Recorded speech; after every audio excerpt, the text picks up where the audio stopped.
आत्मवंदन सभी को। आज का टॉपिक है कुंडलिनी शक्ति। कुंडलिनी शक्ति का क्या अर्थ है? कुंडलिनी शक्ति जिससे आवाज आ रही है मेरी? जी बिल्कुल आ रही है, कंटिन्यू। जिसे अजय शक्ति माना जाता है, व्यक्ति की रीढ़ के आधार पर स्थित होती है। यह एक संस्कृत शब्द है जिसका अर्थ है कुंडलीदार शक्ति, और यह सोते हुए सांप को संदर्भित करता है, जिसके जागने पर आत्म जागरूकता और आध्यात्मिक विकास होता है। कुंडलिनी शक्ति प्रत्येक मनुष्य में मौजूद है, लेकिन अधिकांश में सुप्त है। इसे सर्वोच्च शक्ति और मूल बल के रूप में भी जाना जाता है। नाथ पंथ का एक सिद्धांत है, जोई जोई पिंडे सोई ब्रह्मांडे। इसका मतलब होता है जो शरीर में है वही ब्रह्मांड में है। आसान शब्दों में कहें तो इंसान का शरीर उतना ही शक्तिशाली है जितना ब्रह्मांड। लेकिन ज्यादातर लोग अपनी पूरी शक्तियों का इस्तेमाल कभी कर नहीं पाते, क्योंकि उन्हें इनकी पहचान नहीं होती। कहा जाता है ऋषि मुनि अपनी तपस्या में सबसे पहले इन्हीं शक्तियों को जागृत करते थे। ईश्वर ने प्रत्येक मनुष्य को समान रूप से मूल शक्ति दी है। इस शक्ति को विकसित करना हमारी जिम्मेदारी है। यह शक्ति का विकास एक साथ कर्म, भक्ति और ज्ञान के माध्यम से तेजी से होता है। हमारी निश्चय शक्ति की तुलना बर्फ से की जा सकती है। बर्फ को गर्म करके पानी को 100 डिग्री तक गर्म करके वाष्पित हो जाता है। उसी प्रकार चक्र विज्ञान का अभ्यास करने से हमारी सुप्त शक्ति मूलाधार चक्र से सहस्त्रार चक्र तक पहुंचती है। नाड़ी क्या है? हमारी शरीर में मुख्य 3 नाड़ी हैं, इड़ा, पिंगला और सुषुम्ना। वैसे तो हमारे शरीर में 72,000 नाड़ियां होती हैं, पर उनमें से 3 मुख्य नाड़ियां होती हैं। वह इड़ा, पिंगला और सुषुम्ना नाड़ी है। नाड़ी शब्द एक संस्कृत शब्द से लिया गया है। इसका मतलब है नाली जैसा प्रवाह। इन नाड़ियों के माध्यम से प्राणवायु हमारे शरीर में विकसित होती है और हमें ऊर्जा प्रदान करती है। जब हमारे बाएं ओर के नाक के छिद्र से श्वास आती है, प्राणवायु आती है, तब ईड़ा नाड़ी चल रही होती है। इस नाड़ी को चंद्रमा की संज्ञा दी गई है। और जब हमारे दाएं और ओर के नाक के छिद्र से श्वास आ रही होती है, तब पिंगला नाड़ी चल रही होती है। इसे सूर्य की संज्ञा दी गई है। शास्त्रों में सूर्य को हमारे पिता की संज्ञा दी गई और चंद्रमा को हमारी माता की संज्ञा दी गई है। अगर हमारी ईड़ा और पिंगला नाड़ी संतुलित है सही से, तो हमारा शरीर हमेशा स्वस्थ रहता है। सामान्य बात करें तो ईड़ा और पिंगला वायु से में वायु चलती है। सुषुम्ना में लिक्विड तरल पदार्थ भरा हुआ है। जब किसी व्यक्ति को पैरालाइज अटैक होता है, तो लिक्विड के एग्जामिनेशन से पता चलता है कि उसे क्या बीमारी है और कैसे ठीक किया जाएगा। कुंडलिनी जागृत करने के तरीके। तो एक तो कुंडलिनी एक्सीडेंट से जाग उठती है। कभी कभी एकदम से एक्सीडेंट से नीचे झुका हुआ भाग एकदम से ऊपर उठ जाता है, लेकिन इसकी संभावना बहुत कम ही होती है। योग से योग में सबसे सावधानी बरतनी होती है। जब योग गुरु के साथ ही इसका हमें एक्सपीरियंस करना चाहिए, क्योंकि प्राण शक्ति कहीं भी फंस सकती है अगर इसको कोई गाइड करने वाला नहीं है। शक्तिपात, जिसके पास ब्रह्म ऊर्जा है वो अपनी ऊर्जा देकर कुंडलिनी जगा सकता है, लेकिन इस कुंडलिनी में एकदम से जग जाने की वजह से आपकी बॉडी उसको संभाल नहीं पाएगी और कुछ परेशानियों का सामना करना पड़ सकता है। ध्यान में एक स्थिति में, यानी एक अवस्था में, एक सिर के बाल के बराबर कुंडलिनी शक्ति उठती है और 24 घंटे में माँ वो जगह माँ से खाली जगह भर जाती है। इसी तरह फिर अगले दिन सिर के बाल के बराबर शक्ति उठती है और फिर 24 घंटे में वो जगह भर जाती है। इसी तरह 3, 4 या 5 महीने में कुंडलिनी शक्ति जागृत हो जाती है। ध्यान में जागी हुई कुंडलिनी वापस नीचे नहीं आती, क्योंकि गैप नहीं रहता और खाली जगह में मांस आ गया होता है। इसी तरह जो नीचे की ओर झुका हुआ आधा भाग ऊपर उठ जाता है और सुषुम्ना के नीचे आ जाता है। सुषुम्ना में पहले ही लिक्विड तरल पदार्थ भरा हुआ है और कुंडलिनी में भी लिक्विड ऊपर की ओर प्रेशर कर रहा होता है। प्रेशर की वजह से हमारे मस्तिष्क में एक गांठ है वो खुल जाती है।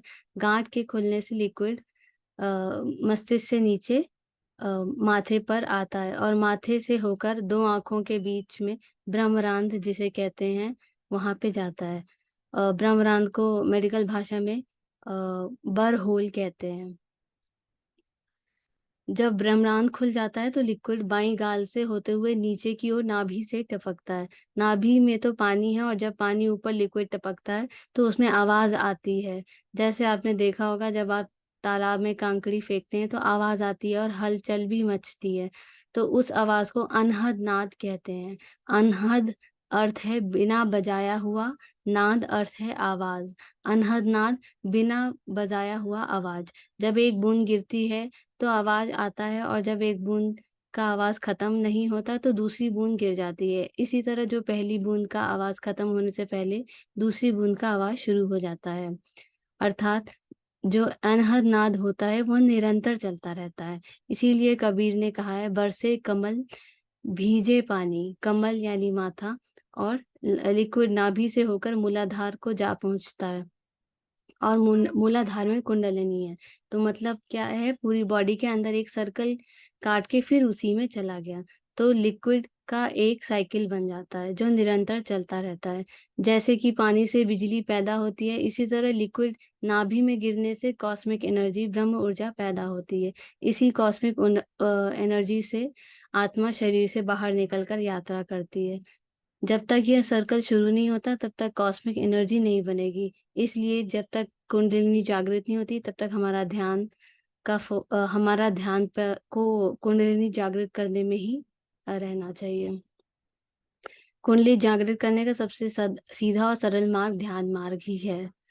चक्र तथा कुंडलिनी। हमारे शास्त्रों में चक्रों के बारे में बहुत कुछ कहा गया है। मनुष्य के शरीर में 7 चक्राकार घूमने वाले ऊर्जा केंद्र हैं जो मेरुदंड में अवस्थित होते हैं, और मेरुदंड के आधार के ऊपर मस्तिष्क तक फैले होते हैं। इन्हें चक्र कहते हैं क्योंकि संस्कृत में चक्र का मतलब विलय, वृत्त, पहिया या गोल वस्तु होता है। इनका वर्णन हमारे उपनिषदों में मिलता है।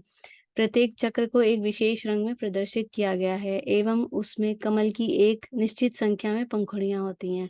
हर पंखुड़ी में संस्कृत का एक अक्षर लिखा होता है।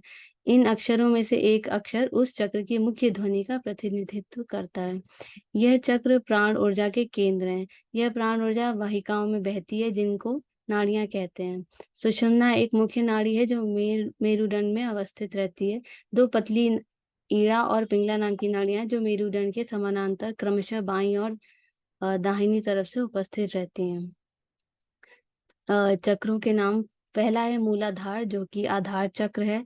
दूसरा स्वादिष्ठान जो कि त्रिक चक्र है। तीसरा है मणिपुर नाभि चक्र। चौथा है अनाहत हृदय चक्र। विशुद्ध कंठ चक्र। अजन ललाट या तृतीय नेत्र चक्र। सहस्त्रार यानी शीर्ष चक्र।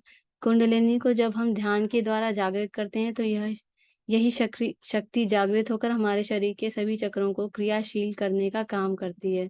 योग अभ्यास से ही सुप्त कुंडलिनी को जागृत किया जा सकता है। कुंडलिनी जागृत होने के बाद हमारा शरीर, यहाँ तक कि विचारों को भी प्रभावित करती है।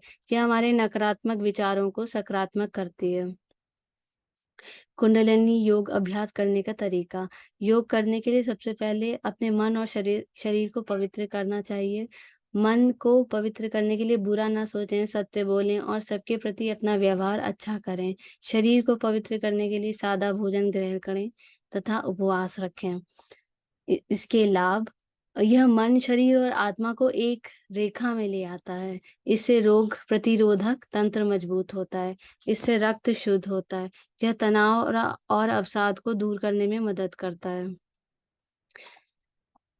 इससे हमें सिद्धि और ज्ञान प्राप्त होता है। इससे हमें नकारात्मक, जो भी हमारी अंदर की नकारात्मकता है वो चली जाती है। बस इतना। Thank you sir. जी, थैंक यू सो मच। वाकई ऊर्जा को, हमारे भीतर की ऊर्जा को हमें समझना है। जो भी इंसान के रूप में जन्म लेता है उन सभी के भीतर ये कुंडलिनी एनर्जी इनएक्टिव फॉर्म में रहती है। उसको जन्म से इनएक्टिव फॉर्म में इसलिए रखा जाता है ताकि हम, मतलब ये पृथ्वी पे थोड़ा कुछ बेसिक जो भी हमारे जीवनचर्या है उसमें थोड़ा इन्वॉल्व हो पाए या उसमें आगे बढ़ पाए। लेकिन जब हम सभी क्रियाएं करने के बाद भी किसी में माया में उलझ नहीं जाते हैं तब वापस हमारा फोकस खुद पे आता है। और खुद को जानने का प्रयास करते हैं, उसी रूप में कहीं ना कहीं हम जब खुद के भीतर की ऊर्जा के प्रति कॉन्शियस हो जाते हैं, तब अलग अलग मार्गों से यही उन एनर्जी होती है, वो इनएक्टिव फॉर्म में होती है, वो एक्टिव होती है और धीरे धीरे आगे बढ़ती है। तो बस यही है बेसिक। बहुत ही अच्छा अस्मिका मैम ने समझाया, thank you so much ma'am. और कोई भी पार्टिसिपेट्स अपना कुछ भी ध्यान का अनुभव या कोई भी प्रश्न या कुछ भी बात रखना चाहता हो तो अनम्यूट करके बात कर सकता है।